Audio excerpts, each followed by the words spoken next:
శ్రీమద్భాగవతం. శ్రీమద్భాగవత గ్రంథానికి నమస్కారం. నిగమకల్పతరోర్గలితం ఫలం సుఖముఖాదమృతద్రవ సంయుతం పిబత భాగవతం రసమాలయం ముహురహో రసికా భువి భావుకాః. శ్రీసుఖయోగీంద్రుల వారికి నమస్కారం. యం ప్రవ్రజంతమనుపేతమపేతకృత్యం ద్వైపాయనో విరహకాతర ఆజుహావ పుత్రేతి తన్మయతయా తరవోభినేదుః తం సర్వభూతహృదయం మునిమానతోస్మి. నరనారాయణులకు, చతుర్ముఖ బ్రహ్మకు, సరస్వతీదేవికి, వ్యాస మహర్షుల వారికి నమస్కారం. నారాయణం నమస్కృత్య నరం చైవ నరోత్తమం దేవీం సరస్వతీం వ్యాసం తతో జయం ఉదీరయేత్. శ్రీమద్భాగవతము 4వ స్కంధములో సూతమహాముని శౌనకాది మహర్షులందరికీ ప్రవచనం చేస్తూ ఈ రకంగా చెబుతూ ఉన్నాడు. ఓ మహర్షులారా, శ్రీసుఖ యోగీంద్రుల వారు పరీక్షిన్నరేంద్రుడికి ఉపదేశం చేస్తూ ఇలా చెబుతూ ఉన్నాడు. ఓ పరీక్షిన్నరేంద్ర, మైత్రేయుడు విదురునికి శ్రీమద్భాగవతాన్ని ఉపదేశం చేస్తూ ఇలా చెబుతూ ఉన్నాడు. ఓ విదురా, గోరూపములో ఉన్నటువంటి భూమి నుండి బుద్ధిమంతులు అందరూ వారి వారి కోరికలకు అనుగుణంగా వాటిని ఆ గోవు నుండి పితుక్కుంటూ ఉన్నారు. వశిష్ఠాది మహర్షులందరూ బృహస్పతిని దూడగా చేసి వాక్కు, మనస్సు, శ్రవణము అనేటటువంటి ఇంద్రియాలతో వేదజ్ఞానాన్ని పితుక్కున్నారు.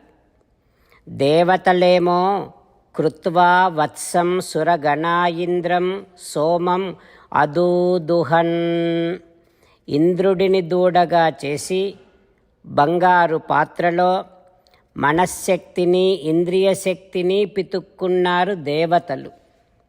ఇక దితిపుత్రులు ప్రహ్లాదుడిని దూడగా చేసి లోహపాత్రలో పానీయాలను పితుక్కున్నారు.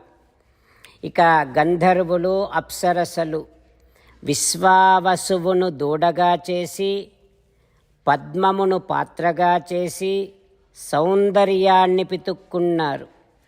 ఓ విదురా, పితృగణములేమో అర్యముడిని దూడగా చేసి కాల్చిన మట్టి పాత్రలో వారికి కావలసినటువంటి కవ్యాన్ని పితుక్కున్నారు గోరూపములో ఉన్నటువంటి భూమి నుండి. సిద్ధులు కపిల మహర్షిని దూడగా పెట్టుకొని ఆకాశము అనేటటువంటి పాత్రలో వారికి కావలసినటువంటి అణిమాది సిద్ధులను పితుక్కున్నారు గోరూపములో ఉన్నటువంటి భూదేవి నుండి. ఇక కింపురుషులేమో మయుడిని దూడగా చేసుకొని ఏ రూపం కావాలంటే ఆ రూపాన్ని దాల్చగలిగినటువంటి ధారణాశక్తిని పితుక్కున్నారు. యక్ష రక్షాంసి భూతాని పిశాచాః పిశితాసనాః భూతేశవత్సాః. యక్ష, రాక్షస, భూత, పిశాచాదులు వీరంతా కూడా భూతనాథుడిని అంటే రుద్రుడిని దూడగా చేసుకొని కపాలము అనేటటువంటి పాత్రలో రక్తమయమైనటువంటి మద్యములను పితుక్కున్నారు ఈ గోరూపములో ఉన్నటువంటి భూదేవి నుండి అంటూ మైత్రేయుడు విదురునికి ఉపదేశం చేస్తూ ఉన్నాడు. ఆ తర్వాత ఏం జరుగుతుందో రేపు తెలుసుకుందాం. ఓం శ్రీకృష్ణ పరబ్రహ్మణే నమః. ఓం అస్మద్గురుభ్యో నమః. అంతేకాకుండా మనం ప్రతిరోజు శ్రీమన్నారాయణుడికి ఒక 8 పనులు చేస్తాం అని మాట ఇద్దాం. ఎందుకంటే శ్రీకృష్ణ భగవానుడు 18వ అధ్యాయములో 65 నుండి 70వ శ్లోకాల ద్వారా శ్రీమద్భగవద్గీత అంతటికీ సారభూతముగా మనకు 8 పనులు చేయమని చెప్పాడు.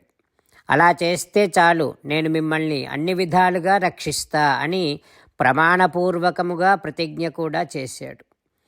అందుకని శ్రీమద్భగవద్గీతను అంతటినీ విన్న తర్వాత అర్జునుడు కూడా చివరకు కరిష్యే వచనం తవ, కృష్ణ నువ్వు చెప్పినట్టే చేస్తా అని అన్నాడు. కనుకనే భగవానుడు అర్జునుడికి అన్ని విధాల విజయాన్ని అందించాడు.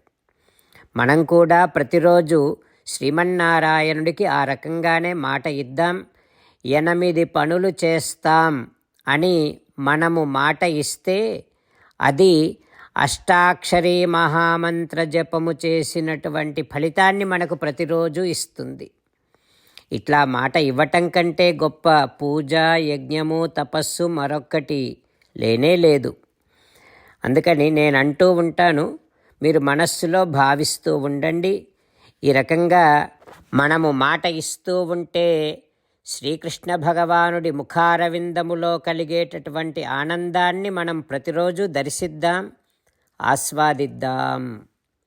జై శ్రీమన్నారాయణ. హో శ్రీమన్నారాయణ, నువ్వు చెయ్యమన్నట్టే నేను నిన్నే సంతతము ధ్యానము చేస్తూ ఉంటా. హో శ్రీమన్నారాయణ, నువ్వు చెప్పినట్టే నేను నీ భక్తుడిగానే ఉంటా.